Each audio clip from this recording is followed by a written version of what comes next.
Pendant 8 ans, on n'a jamais eu de problème. On avait quand même 24 chèvres, une vache, une jument de trait. Je devais avoir à peu près 13 ou 14 oies. Je faisais des bandes de volailles, d'une centaine de volailles, un truc comme ça. Et on n'a jamais eu de problème pendant 8 ans. Ça a commencé quand du jour au lendemain, j'ai vu qu'on commençait à monter ce mur en parpaing. Après, bon, avec tout ça, déjà, il a porté plainte, soit un jour pour coups et blessures contre moi. Donc on a dû aller à la gendarmerie. Et tu l'avais frappé? Non, non. Je savais très bien qu'il attendait que ça. Que j'ai foutu ma main sur lui de manière à me faire bouffer la baraque. Alors je ne suis pas fou, je savais qu'il cherchait que ça. Et c'était pas la première fois que je me fais provoquer. Bon, les provocations, ça va une fois, 2 fois, 3 fois. Mais au bout de 3 fois, au bout d'un moment, tu lui dis, mais attends, arrête quoi, lâche-moi. Mais bon, voilà, et puis à cause de ça, à cause des attestations de son médecin et trucs comme ça, ben, on s'est retrouvé avec lui qui a porté plainte contre nous et qui nous réclamait 30 000 € de dommages et intérêts. 30 000 euros. 30 000 € de dommages et intérêts. Et 30 000 € de dommages et intérêts à quel propos? Pour soi-disant dégradation de son bien par les biquettes, quelques poules qui promènent sur la route et le fait que j'aurais brisé sa retraite. 30 000 € pour un agriculteur, je pense que c'est un peu dur. Et là, avec l'avocate qui nous a défendu, ils ont coupé la poire en deux puisque j'en ai pas 15 000 €, mais 15 000 €, c'est pas en ramassant les châtaignes que je vais les gagner, les 15 000 €. Et, actuellement, vous êtes redevable de 15 000 €? Ben, disons que là, on a fait appel. On a fait appel à la cour de Nîmes pour pouvoir se défendre contre ça, puisqu'on n'a pas été défendu par notre avocate. Bon, les composantes de l'État, c'est la police, l'armée et la justice. Ce sont les 3 composantes de l'État. Donc, pour pouvoir contrôler les magistrats, il faut un 4e pouvoir. Le fameux 4e pouvoir, c'est la presse. Mais la presse, c'est l'abolition de la censure. Et actuellement, on ne va pas vers la liberté totale de la presse, car je suis assez surpris que le livre de Beccaria, j'ai écrit à Flammarion, le livre est épuisé. Il y a pas mal de livres qui disparaissent, et comme je dis, et je l'ai dit à Paris, on trouve Mein Kampf. Il faut qu'on m'explique. Pourquoi le plus grand philosophe de l'histoire est sacrifié sur l'autel de la raison d'État? J'ignorais ce que rentrer dans un tribunal voulait dire. Je l'ai appris à mes dépens, effectivement, à l'occasion d'une simple procédure de divorce, comme je le dis. J'ai mis un pied dans un tribunal et j'ai eu donc, tout loisir de découvrir la maçonnerie, les réseaux maçonniques, donc qui interviennent donc à l'intérieur des tribunaux, soit à travers la profession d'avocat, de magistrat, d'huissier, etc. Alors moi j'ai eu, c'est pas encore très connu, en tout cas très divulgué, j'ai eu le déplaisir de découvrir les jugements maçonniques, c'est-à-dire les jugements étoilés ou jugements comportant des signes kabbalistiques, qui ont toujours en commun, je dirais, de finir par une condamnation, c'est-à-dire on est condamné à payer, moi pour mon cas ça a été exactement 2665 € à payer donc aux avoués à la partie adverse, alors que mes revenus ne justifiaient pas cette condamnation, c'est-à-dire que les articles de droit n'étaient pas appliqués, droit fondamental dans mon cas. Un jugement maçonnique, qu'est-ce que ça veut dire? C'est que des fausses informations, c'est-à-dire des allégations, sont faites par des juges qui sont complètement à l'opposé de la réalité, telle qu'on peut la démontrer si on parle de soins ou d'éducation prodiguée aux enfants. Les juges se permettent d'écrire tout et n'importe quoi, et ça c'est la définition donc, du jugement maçonnique, que l'on peut attaquer par ailleurs pour faux. Mais comme je dis,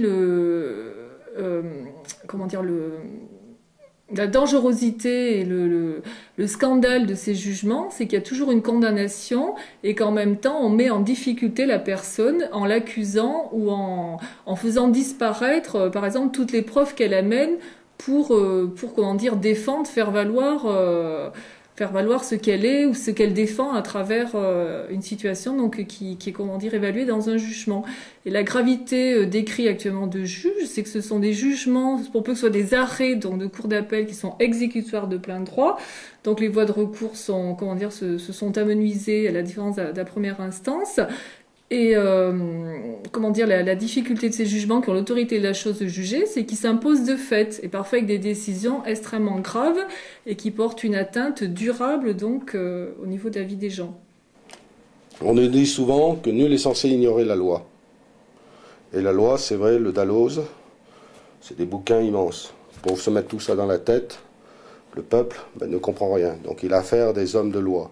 Et ces hommes de loi, eux-mêmes, nous plongent dans des défaites judiciaires qui fait qu'on ne sait plus où on en est.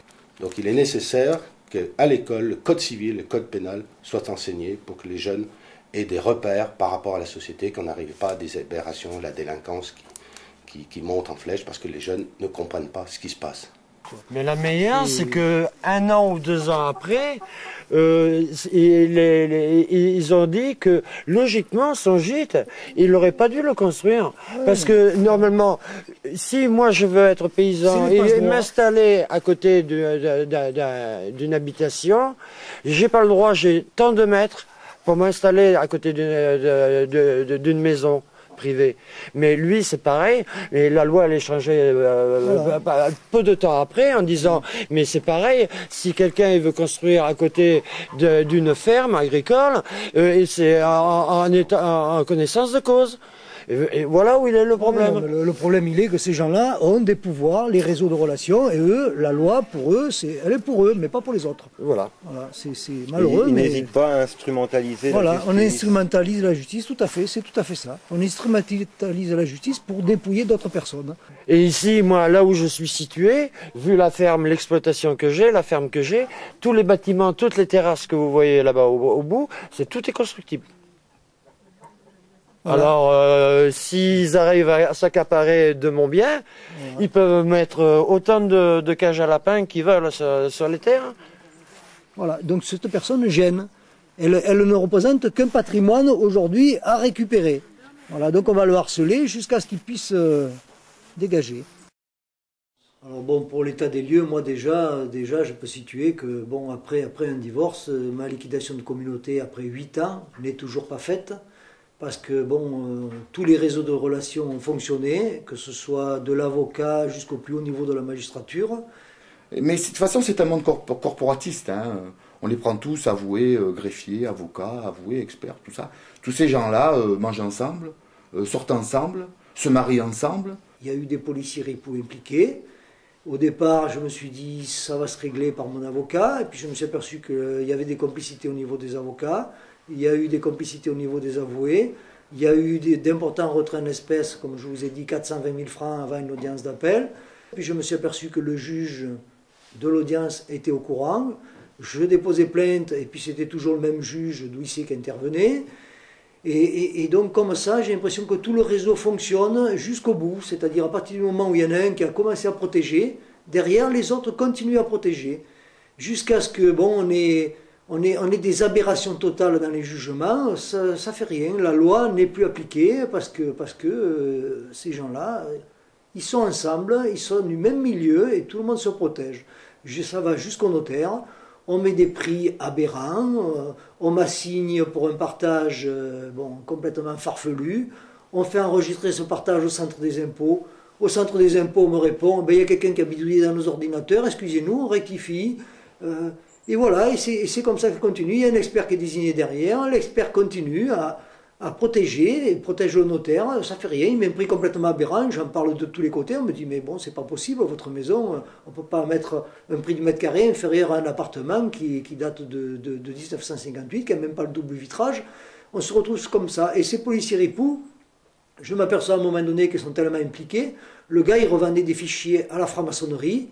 Et donc je comprends pourquoi mon affaire depuis le début est bloquée, parce que ces gens-là, ils alimentaient la magistrature, voilà, ils alimentaient tout le réseau des huissiers.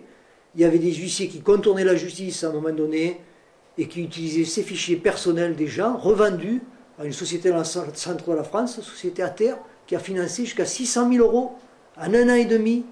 Un certain Sikoski, un ancien commissaire révoqué, condamné pour faux en écriture privée, corruption, et j'ai tout publié sur Internet parce que j'ai vu que tout bloquait. Et donc j'avais plus le choix à un moment donné. Je me suis dit, on bloque mes plaintes, on bloque tout. Maintenant j'attends comme un site en correctionnel. Et au moins je déballerai devant un tribunal ce qui se passe. Et c'est ce qui se passe aujourd'hui. Ils ont été obligés de me citer en correctionnel. Mais j'attends qu'ils aillent au bout, parce que chaque fois, je leur mets toutes les preuves entre les mains. On va voir jusqu'où ils vont aller. En France, aujourd'hui, quand on parle de l'affaire René Fornet, c'est l'affaire d'un justiciable, d'un citoyen qui là aussi met un pied dans un tribunal à l'occasion d'une simple, procédure de divorce, et que 10 ans après, l'on retrouve donc, malgré qu'il avait un très bon niveau d'études, une très bonne profession, on le retrouve sans emploi, on le retrouve à essayer de récupérer des biens qui lui appartenaient, qui lui ont été substitués, on dira, par la voie administrative et ou judiciaire ou autre. Au départ, moi, on m'a dit ton affaire, c'est la franc-maçonnerie, parce que j'ai su rapidement que c'était des policiers qui étaient impliqués. Je n'y ai pas trop cru. J'ai commencé à lire des bouquins comme Guylaine Ottenheimer, Les Frères Invisibles, parce qu'on m'a conseillé de lire ça pour que je commence à comprendre ce qui se passait. Et puis après, bon, dans l'affaire Sikorsky, je me suis aperçu qu'il y avait même des lettres de dénonciation qui étaient envoyées au juge d'instruction et par des employés de Sikorsky. Et la juge d'instruction qui ne fait rien. Et quand on lit les pièces du dossier d'instruction, on se rend compte qu'à partir du moment où on sait qui est en cause, qui on risque de toucher, ça va trop loin, l'instruction est bloquée, on arrête. Alors corporatisme, dysfonctionnement, moi je veux bien tout ça, mais pour moi c'est du racket. On ne peut pas perdre ses biens familiaux pour des procédures qui sont montées de toutes pièces, par de la connivence. Voilà, c'est le problème à partir du moment où on sait que c'est des francs-maçons qui sont derrière, c'est intouchable. Alors bon, je ne veux pas dire que tous les francs-maçons sont tous pourris, mais à mon avis, ça passe ce qui se passe. Il y en a qui utilisent ces réseaux pour faire des affaires. Alors on se revend des maisons, on se revend la misère du monde. On se réfugie, si vous voulez, dysfonctionnement. Non, il n'y a pas que ça. Je veux dire, à ce niveau-là, il faut être radical. On commet une faute, si la faute est lourde pour le magistrat, il prend la porte. Il prend la porte. Ces gens-là, par des décisions qui sont tronquées, je veux dire, nous ruinent à nous. Ils nous ruinent. Cela dit, c'est un lieu obscur, c'est un lieu, comme je l'ai dit précédemment, qui est quand même occupé par les réseaux francs-maçons. On le sait, ce sont des réseaux occultes et invisibles. Et jusqu'à maintenant, tout a été fait pour que le débat public n'arrive pas à un certain endroit, à un certain niveau, et qu'on commence effectivement à appréhender les choses de manière plus proche en termes d'enjeux au niveau de la démocratie. On retrouve des mandataires et liquidateurs, on retrouve des notaires, mais la plupart du temps, quand on regarde les condamnations qu'il y a, c'est dérisoire. C'est dérisoire. Alors on nous dit, il y en a qui sont condamnés, oui, on leur met du sursis, mais comme ils sont en société la plupart du temps, ils continuent à travailler à travers la société, donc en fait, ça ne les gêne pas du tout. Alors pourquoi ces magistrats ne seraient pas jugés par le peuple, en définitive? Puisque les décisions sont rendues au nom du peuple français. Les magistrats, ça, ils ont tendance à l'oublier. Et à nous, on nous demande de respecter la loi. Alors nous, on veut bien la respecter. Mais comme j'ai bien indiqué tout à l'heure, je pense qu'un jour ou l'autre, il va y avoir un drame.